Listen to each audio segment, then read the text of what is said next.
Now let's get it started. Let's get it started. Play ball! Welcome to the Premier League preview match day 2. We are going to be analysing the games the big boys are going to play, the top 5 teams in England. We are going to analyse what they will think will happen this weekend, and we'll give you our own thoughts and predictions. Before we do that, guys, remember to subscribe to our channel, like, share, and subscribe to our channel. Thank you for being part of this wonderful family. Okay, guys, the Premier League preview game week 2 is up, and let's talk about the game that is going to happen this weekend. And I want you guys to give me your own thoughts, what you think will happen in that game, and your own predictions. So we'll start with the first game. Westham was going to play Chelsea. Westham lost their first game against Sunderland. Chelsea dropped 2 points, but two of them need an urgent point in this game. 1-3 is good for both of them, but for Chelsea needs all 3 points to probably start challenging for the Premier League. Dropping points is going to be difficult for them. But in this particular game, West Ham versus Chelsea, what do you think will happen in that game? Well, I think at this point in the season is where one of these teams have to start their season right. West Ham lost to Sunderland, one of the Premier League, I'll call them former champions of the Premier League, 3-0 without a performance, without no single performance. I was scared of that. I was scared for the West Ham team that they might be relegating this season. On the other hand, Chelsea played a draw against the Crystal Palace. Chelsea that went on to win the World Cup against a PSG side that has dominated all of Europe last season, went on to play a draw against the Crystal Palace without creating quality chances, without even offering any level of threat offensively. They were just probably compact in midfield, trying to hold themselves in midfield and create less chances going forward for Chelsea. That's for Chelsea against the Crystal Palace side, and they mostly were exposed at the back. So it's going to be tough because these two teams now. This one lost heavily, and this one they'll be looking for redemption. This one did not perform. They'll be looking to put their statement up ahead.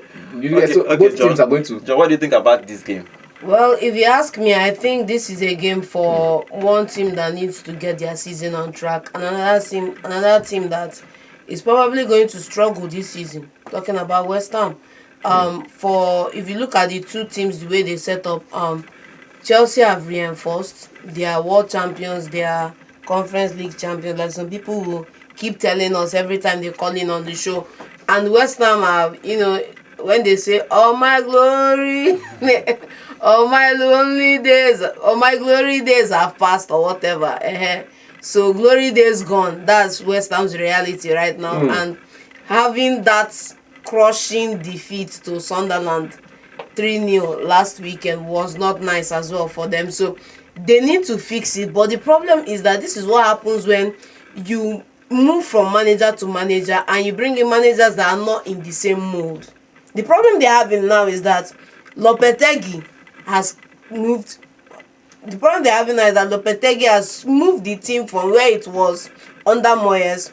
And now Potter is moving them in another destination. They don't know where they So they don't know where they are going to or what the team is looking like. Because if you have an idea, why would you be getting in a Callum Wilson, a 34, 35-year-old striker, to come and join Fulham, who is also in his 30s, to come and also join the other options they have in that forward line? You understand me? And then if you look at the team, the way the team is set up, I just feel like there are a lot of uncertainties around the team. Okay. So I'm not looking for his corner in this encounter. Potter he knows this Chelsea setup. Most of the players in the Chelsea side, he coached them.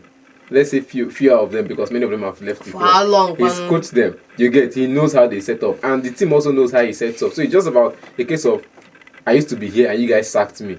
I can go somewhere else and do better. Okay, let's get your prediction for that game. West Ham versus Chelsea. Who wins?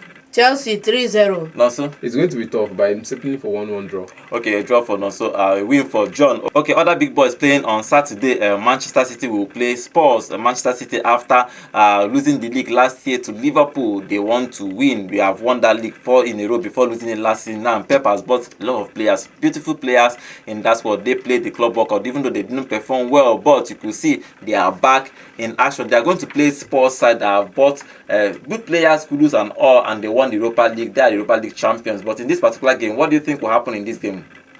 Champions meet former champions, because it is right to say Tottenham are the champions of Europe. You get? So how are they champions of Europa League? They won Europa League. Europa League. Not you are not champions. If you win Champions League, you are champions now, of look Europe. at it now. All this one is just... Everybody can be a champion of Europe because you want an European competition. That's why they call them champions of Europe. Now, when you come to champions of Europe, now I have senior champion, first class champion, business class champion, and economy champion. You get Chelsea is the current economy champion, but me, when I was there, I was the champion of Europe. Leave anything they want to talk. So economy champion, how you be? Champions of Europe versus former champions of Europe. Man City from, I think, 2023, they won the Champions League at some point. And it's been a tough season for Man City. It's been tough where Rodri went out and they find it difficult replacing him properly in the midfield. They find the midfield struggling. And we saw a KDB that didn't hit his best form. You get now with replacement of with likes of Tijani Reinders, Cheki, and many other players they are buying. And look at Man City even selling players now. McCarthy is out, Echeverry is out. Many of the young players that kind of entered the fray of the first team last season, many of them are out either on loan or permanently move out of the club. And Tottenham, for the other side, the new manager, he's brought in 2 or 3. He's brought in about 6 players so far, according to stats. He's brought in 6 players, but the only players we know that can be first team starters are just 4. Matiste was on loan, now permanent, which is one of the players you say he brought in. Paulinha, Mohamed Kudus, and Kulusevski is out injured.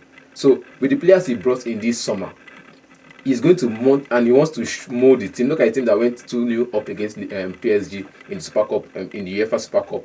He wants to mold a team to a side of who will defend more but also attack more and score goals. If the performance continues, he doesn't have anything to fear against. Okay, John. Both teams won their first game, so it's going to be an interesting game. But sometimes Spurs get result against City, but City are a strong side. What do you think will happen in this game? Oh well, for me, I love the way we started the season. For all the talk about how we ended last season, our worst season, and some people, best season ever in their entire existence. So that's not even a problem for me. Starting the league with a banger, 3-0 winner away from home at Wolves, fantastic result. Moving on to Spurs, it's a challenge because these are the guys these are the Wolves that used to be the little foxes that spoil the vine. We've conquered them. Now it's Spurs, which is the normal people you expect when you're playing in the Big Six, right? So I think I like this Spurs I'm going to be playing for the prospect of getting a win. Is a new manager. It's no longer Postecoglou. Postecoglou was predictable. You could know that he would play his high line. You beat him or beat the break and then you score your goals against him. Thomas Frank is looking like a different animal in this encounter. And then my joy is that they prefer playing Richarlison over Solanke. Okay, we're going to see what will happen in that game. I think we have what it takes to win it. We are going to see what will happen in that game. It's going to be Manchester City versus Spurs, Tottenham. It's going to be an interesting game. Depending on how you want to see Frank, he played 3 at the back when he played one of the big boys, PSG, and when he went back to the Premier League, played a normal team, a smaller team, he played 4 at the back. Let's see how he's going to set up against City. If he's going to play 3 at the back, because it is a big team, or 4 at the back, we're going to see. But let's get your prediction for that game. Who wins, Spurs or City? City winning it 3-1. Tottenham Hotspur 2-1. Okay, let's move to the next game quickly. Arsenal is going to play Leeds in tomorrow's game on Saturday. Arsenal is a team that bought plenty players this season. The latest is that eberechi will join them. He needs to be sign his contract before 12 p.m. today for him to be able to be available for that game. But I don't think they need to be rushed. But Arsenal is a team that have challenged for the league 3 times in a row.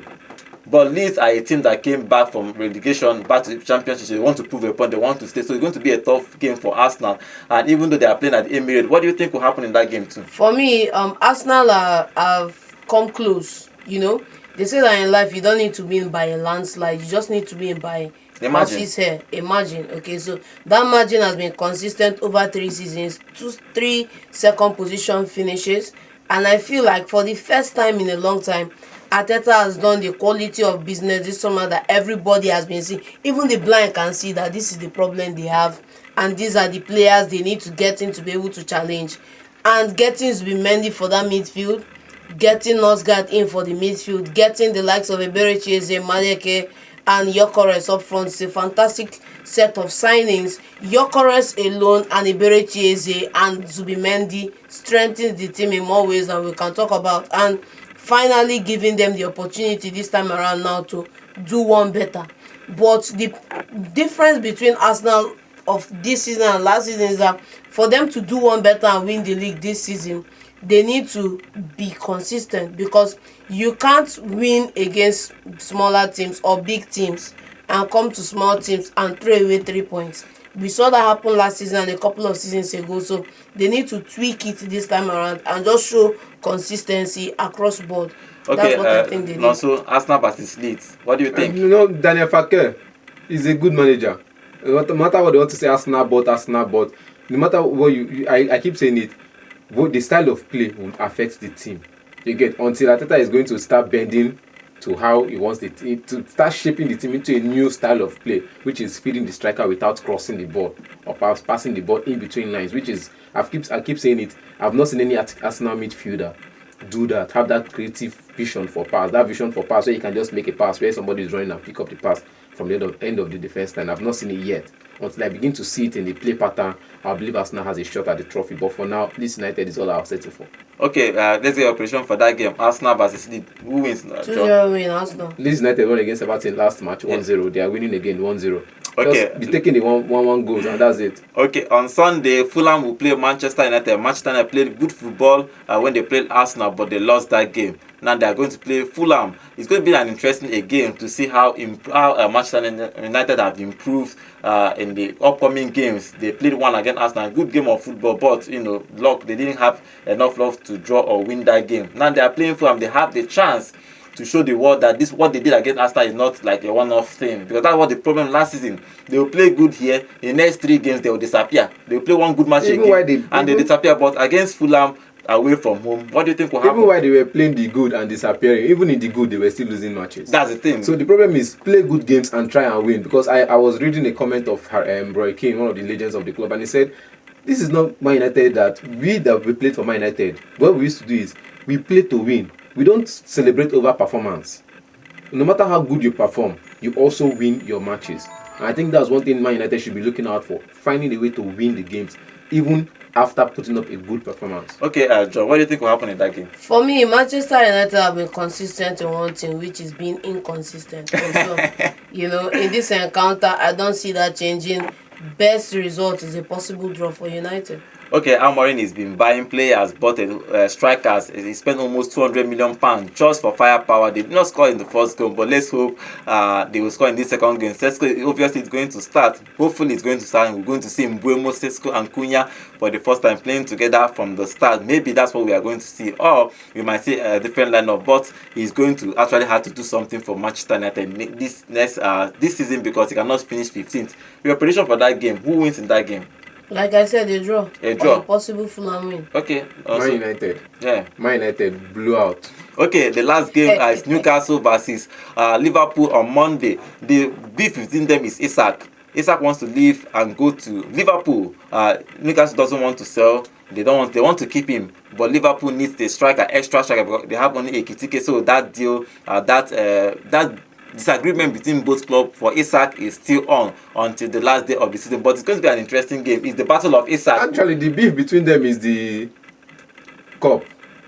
Carabao Cup last season. Isak is the problem now. Isak is the problem. Isak is the problem now. Isak is the problem now. From where I look at it, I think Newcastle are resigned to their fate, which is they are losing Isak, and so they are just in the limbo of when is the Liverpool bid coming, because if they make the first contact, they lose the right of getting as much as they want from the deal. So I think Liverpool wouldn't be so as unkind as to delay it any further. We'll get that bid anytime soon and Isak will move. But for this encounter, I think that Liverpool should be, getting him across the line. They need him. No, so what do you think will happen in that game? Liverpool blew out. I told you the beef is not just Isak. The beef have been started since Carabao Cup, when they lost the Carabao Cup to Newcastle last season. That was where the beef initially started. So it's going to continue, and I'm going to give it to Isak. I'm going to give it to Liverpool. Okay, let's see what will happen. Isak is still on the news. He's going to watch from home who is going to win, his parents' club or the club he wants to join. We'll see who is going to win that game. But it's going to be an interesting weekend of football. So let's sit down and watch and see whoever the best team that plays better football and has luck on their side should win games.